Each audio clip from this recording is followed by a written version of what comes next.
ধনেপাতা পাটিসাপটা বানানোর জন্য লাগবে ধনেপাতা, আদা, কাঁচা লঙ্কা। পুরের জন্য লাগবে বাঁধাকপির তরকারি।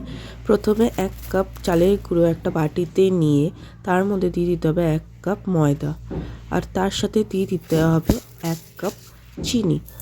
তারপর জল দিয়ে ভালো করে ফেটিয়ে নিতে হবে, তাহলে তৈরি হয়ে যাবে পাটিসাপটার ব্যাটার। তারপর মিক্সির মধ্যে ধনেপাতা, আদা, কাঁচা লঙ্কা দিয়ে পরিমাণ মতো জল দিয়ে ভালো করে মিক্স করে নিতে হবে।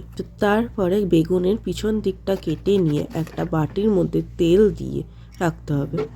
মিক্স করা ধনেপাতা, কাঁচা লঙ্কা, আদার পেস্টটাকে পাটিসাপটার ব্যাটারের মধ্যে দিয়ে নিয়ে ভালো করে ফেটিয়ে পরিমাণ মতো নুন দিয়ে আবার ভালো করে ফেটিয়ে নিতে হবে। তারপর গ্যাসে তাওয়া বসিয়ে বেগুনের পিছন দিকটা দিয়ে তেল লাগিয়ে ব্যাটারটাকে ভালো করে ছড়িয়ে দিয়ে আর বাঁধাকপির পুরটা দিয়ে দুপাশ ভালো করে ভেজে নিলেই তৈরি হয়ে যাবে ধনেপাতার পাটিসাপটা। খেতে খুবই ভালো হয়েছিল, তোমরাও ট্রাই করে দেখো।